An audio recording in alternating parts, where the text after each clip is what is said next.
नमस्कार विद्यार्थियों। अनिवार्य हिंदी के अंतर्गत हिंदी व्याकरण की कक्षा में आप सभी विद्यार्थियों का हार्दिक स्वागत है।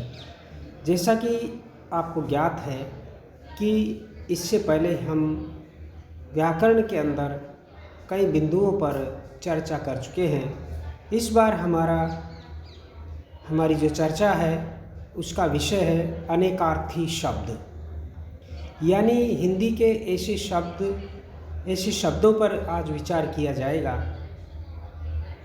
जो एक से अधिक अर्थ वाले हैं, यानी कि जिनका अलग अलग संदर्भों में प्रयोग होता है और अलग अलग अर्थ ही निकलता है। हिंदी में इस प्रकार के पर्याप्त शब्द हैं जिनके एक से अधिक अर्थ हैं। वह जिस संदर्भ में प्रयुक्त होता है उसका अर्थ वैसा ही ले लिया जाता है। जैसे महावीर शब्द है। महावीर का अर्थ अब हनुमान जी भी ले सकते हैं, शक्तिशाली भी ले सकते हैं, और जो तीर्थंकर है, जैन तीर्थंकर है भगवान महावीर, उनका भी ले सकते हैं। लेकिन जिस संदर्भ में प्रयुक्त होगा वही अर्थ निकाला जाएगा। जैसे महावीर विक्रम बजरंगी, तो यहाँ पर हनुमान जी से लेंगे, और किसी शक्तिशाली के संदर्भ में प्रयोग होगा तो वहाँ शक्तिशाली शब्द का, भगवान महावीर के संदर्भ में प्रयुक्त होगा तो उसका वैसे होगा। और भी शब्द लिए जा सकते हैं, जैसे चारा है।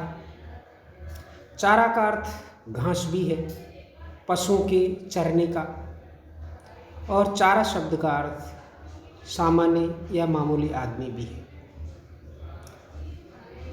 तो आम शब्द जिस संदर्भ में प्रयुक्त होगा उसका वैसा ही अर्थ लिया जाएगा। उदाहरण के लिए, मेरे पास कोई चारा नहीं बचा था कि मैं ऐसा काम करता, तो यहाँ पर चारा शब्द का अर्थ हुआ उपाय, यानी कि उसके पास कोई चारा नहीं था, मेरे पास कोई उपाय नहीं बचा था कि मैं इस कार्य को कर पाता। फिर घास के संदर्भ में अगर इस शब्द का प्रयोग होगा तो इस प्रकार होगा, ये गाय का चारा है, ये गाय का चारा है, ये पशुओं का चारा है, आदि शब्द का प्रयोग किया जाएगा। उसी प्रकार से आम शब्द है। आम एक फल विशेष के लिए भी प्रयुक्त होता है, और आम शब्द एक मामूली आदमी, साधारण आदमी, सामान्य आदमी के लिए भी प्रयुक्त होता है। तो जैसे जब हम प्रयोग करेंगे कि आम का फल मीठा होता है, तो यहाँ पर आम शब्द का अर्थ एक फल विशेष से है। और जब हम बोलते हैं कि आजकल आम आदमी की कौन सुनता है, आजकल आम आदमी की कौन सुनता है, तब हम इस शब्द का अर्थ मामूली आदमी, सामान्य आदमी के संदर्भ में लेंगे। इस प्रकार से हिंदी में कई शब्द ऐसे हैं जिनका एक से अधिक अर्थ है, और अपने संदर्भ के अनुसार, प्रसंग के अनुसार, प्रयुक्ति के आधार पर उसका अर्थ लिया जाता है, प्राप्त किया जाता है। तो चलिए हम हिंदी के ऐसे शब्दों की जानकारी प्राप्त करते हैं जिनका अर्थ अलग अलग संदर्भों में अलग अलग निकलता है, या उसके एक से अधिक अर्थ है। तो उन शब्दों की हम जानकारी लेते हैं। देखिए, अंक। अंक शब्द का जो अर्थ है, गिनती के अंक, अध्याय, जैसे नाटक का अंक होता है अध्याय, अध्याय के संदर्भ में भी शब्द का प्रयोग किया जाता है। भाग्य, चिन्ह, देह, गोद और स्थान, इतने सारे अर्थ इस शब्द के हैं। अब अर्थ का पता कैसे लगाते हैं कि ये किस संदर्भ में इसका अर्थ किया है। जैसे छठा अंक है नाटक का, तो वहाँ पर हम अर्थ समझेंगे कि ये अध्याय के संदर्भ में है। गोद में गोद शब्द भी है, तो माँ ने बालक को अपने अंक में ले रखा है, तो वहाँ पर गोद शब्द का इस्तेमाल होगा। इस प्रकार जो ये शब्द दे रखे हैं, इसके अर्थ दे रखे हैं, किन किन कौन क्या क्या अर्थ निकलते हैं, उस संदर्भ में इसका प्रयोग होता है। अक्ष, अक्ष का मतलब आँख, सूर्य, सर्प, चौसर के पासे, पहिया, आत्मा, इतने सारे अर्थ, इतने सारे संदर्भों में, आर्थिक संदर्भों में इस शब्द का प्रयोग किया जा सकता है। अक्षर, अक्षर का अर्थ ब्रह्म, वर्ण, गगन, धर्म, सत्य, अविनाशी, इतने सारे अर्थ इस शब्द के होते हैं। अज, अज का मतलब देखिए ब्रह्मा, बकरा, दशरथ के पिता का नाम और जीव, इतने सारे अर्थ इस शब्द के होते हैं। और फिर अगला शब्द है अनंत, अनंत का मतलब आकाश, शेषनाग और विष्णु, 3 शब्द हैं। विद्यार्थियों, इस तरह के शब्द परीक्षा में बहुत काम आते हैं। प्रतियोगी परीक्षाओं में विशेष रूप से आपके लिए बड़े मददगार होते हैं। इस प्रकार के प्रश्न, इनसे बनने वाले प्रश्न आपके प्रतियोगी परीक्षाओं में आते हैं। आपको इन शब्दों का ज्ञान होना चाहिए, इन शब्दों के अर्थों का ज्ञान होना चाहिए कि इस शब्द के क्या क्या अर्थ होते हैं। देखिए अगला, अपेक्षा, इच्छा, आवश्यकता, आशा और वनिस्पत। फिर है अधर, अधर का अर्थ होंठ, शून्य, नीचा और मध्य, ये इसके अर्थ होते हैं। अंबर, आकाश को भी अंबर कहते हैं और वस्त्र को भी अंबर कहते हैं। अमृत, अमृत देखिए जल अमृत है, पारा, दूध, स्वर्ण और घृत, अमृत के इतने अर्थ होते हैं, या इनके अर्थ में अमृत शब्द का प्रयोग होता है। फिर देखिए अर्थ, अर्थ शब्द का है धन, प्रयोजन, कारण और लिए, ये अर्थ के अर्थ होते हैं। अर्थ शब्द का प्रयोग इन संदर्भों में लिया जा सकता है। अतिथि, मेहमान, साधु, यात्री, कुश का बेटा, यज्ञ में सोमलता लाने वाला। अतिथि शब्द का भी ज्ञान आपको होना चाहिए कि इसका क्या, इसके क्या क्या अर्थ होते हैं। अतिथि यानी कि मेहमान, अधिकतर इस रूप में इस शब्द का प्रयोग किया जाता है अतिथि के संदर्भ में। साधु और यात्री भी अतिथि होते हैं। कुश का बेटा अतिथि, यज्ञ में सोमलता लाने वाला वह भी अतिथि। फिर है अपवाद, नियम के विरुद्ध या कलंक, इसे हम अपवाद कहते हैं। फिर है अरुण, लाल, अरुण शब्द का अर्थ होता है लाल, सूर्य और सूर्य का सारथी।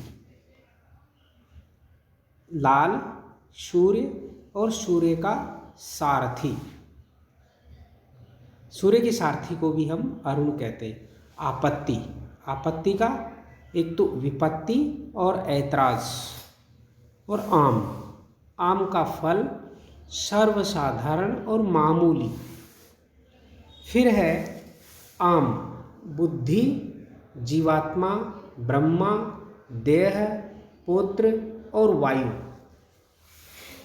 फिर है इंदु, इंदु का अर्थ चंद्रमा, कपूर, ईश्वर, प्रभु, समर्थ, स्वामी और धनिक, इतने अर्थ ईश्वर शब्द के होते हैं। और उत्तर, उत्तर के होते हैं जवाब, बदला, पश्चाताप और उत्तर दिशा। आगे देखिए हिंदी के अनेकार्थी शब्दों के जो बचे हुए उदाहरण हैं उनको भी हम आपके सामने प्रस्तुत करते हैं। कनक, कनक का अर्थ सोना भी होता है, धतूरा भी होता है, गेहूं भी होता है, पलाश भी होता है और वृक्ष भी होता है। जैसे कनक लता। फिर है कला, अंश, कार्य करने का कौशल। कला शब्द के दो अर्थ होते हैं, एक तो अंश और कार्य करने का कौशल। फिर है कर, कर का हाथ, किरण, सूंड और टैक्स, ये हाथ के अर्थ हैं। आगे देखिए कोट, पहनने का वस्त्र,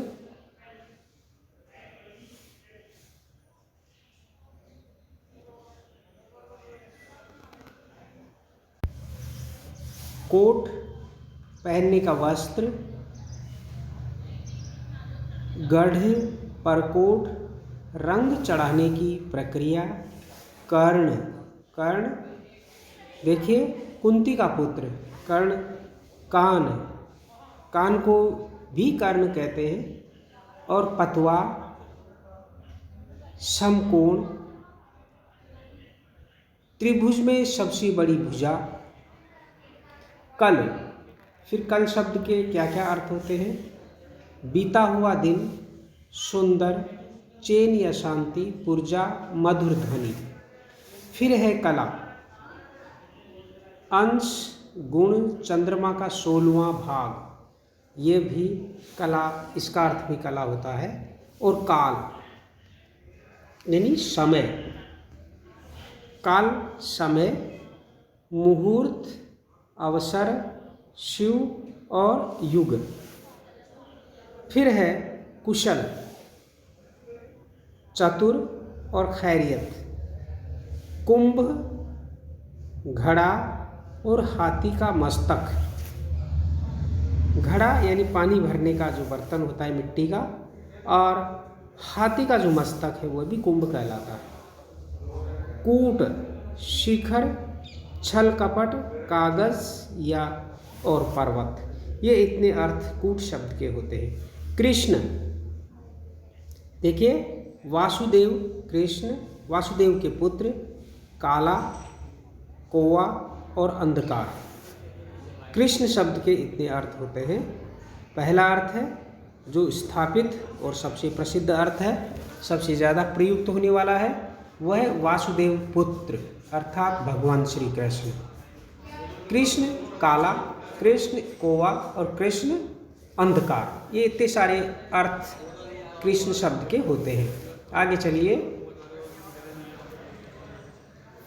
केतु, केतु का अर्थ ज्ञान, निशान, ध्वजा, एक ग्रह और चमक। फिर है केश, बाल, विष्णु, विश्व और किरण। क्रिया शब्द का अर्थ है कार्य, व्यापार, उपाय, व्यवहार, श्राद्ध। फिर है क्षमा, पृथ्वी, सहिष्णुता, दया, रात्रि और दुर्गा। क्षमा के इतने अर्थ होते हैं। फिर है क्षेत्र, खेत, शरीर, स्त्री, ग्रह और नगर। देखिए क्षेत्र के होते हैं खेत, शरीर, स्त्री, ग्रह और नगर। फिर है खग, पक्षी, वायु, बाण, ग्रह, बादल, देवता, सूर्य और चंद्रमा। फिर है खर। खर का मतलब गधा, दुष्ट, एक राक्षस, जैसे खरदूषण शब्द का इस्तेमाल करते हैं। तीक्ष्ण, तृण, कौवा और बगुला, ये भी खर के अर्थ हैं। फिर है खल। खल का मतलब दुष्ट, धतूरा, दवा, कूटने का खरल। फिर है गण। देखिए, गण का अर्थ समूह, रुद्र के अनुचर, सेना, छंद शास्त्र के 8 गण। फिर है गति, चाल, मोक्ष और स्थिति। फिर है गुण, रस्सी, कौशल, स्वभाव और प्रत्यंचा। ये सभी शब्द गुण के रूप में प्रयुक्त होते हैं। गुण रस्सी को भी कहते हैं, गुण कौशल को भी कहते हैं, गुण स्वभाव को भी कहते हैं, गुण प्रत्यंचा को भी कहते हैं और गुण विशेषता को भी कहते हैं। जैसे इसकी विशेषता क्या है, इसके गुण क्या है। इसकी धनुष की प्रत्यंचा चढ़ाओ, धनुष के गुण चढ़ाओ, क्योंकि वह एक रस्सी ही होती है। आगे देखिए,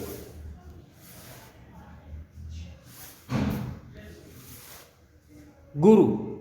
गुरु के क्या क्या अर्थ होते हैं। शिक्षक को भी गुरु कहते हैं, बड़ा जो है वो उसको भी गुरु कहते हैं, श्रेष्ठ हो उसको भी गुरु कहते हैं, भारी हो उसको भी गुरु कहते हैं, 2 मात्रा वाला जो स्वर है उसको भी गुरु कहते हैं, बृहस्पति को भी गुरु कहते हैं। बृहस्पति जैसे कहते हैं बृहस्पतिवार, गुरुवार, दोनों ही एक ही दिन के नाम। फिर है गो।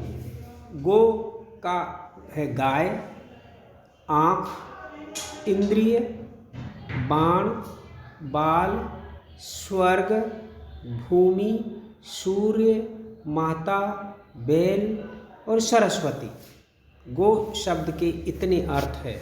गाय, आँख, इंद्रिय, बाण, बाल, स्वर्ग, भूमि, सूर्य, माता, बैल और सरस्वती। घना। घना का दाना, बादल, मोटा, हथौड़ा, कपूर, समान लंबाई चौड़ाई मोटाई वाला आकार। चारा। चारा का जैसा कि आपको शुरू में ही बताया था, घास, पशुओं के चरने का वाला घास। और उपाय, चश्मा, ऐनक और चरना, झरना, छंद, वेद, जल, रंग, अभिप्राय, एकांत, पदादि। और जगत, जगत, संसार, पनघट। लेकिन विद्यार्थियों आप ये ध्यान रखिएगा, जहाँ पर जगत में हलंत होता है वहाँ उसका अर्थ संसार होता है, और जहाँ नहीं होता है हलंत उसका अर्थ पनघट होता है। दोनों को एक ही अर्थ में हम नहीं ले सकते। वायु, शंकर और टेक। फिर है जलधर। जलधर का अर्थ है बादल और समुद्र। और जलज। जलज का अर्थ है कमल, मोती, मछली, चंद्रमा, शैवाल और शंख। इतने सारे जो शब्द हैं वो सारे के सारे शब्द जलज के संदर्भ में प्रयुक्त होते हैं। कि जलज शब्द का अर्थ होता है कमल, जलज शब्द का अर्थ होता है मोती, जलज शब्द का अर्थ होता है मछली, चंद्रमा, शैवाल और शंख। आगे देखिए,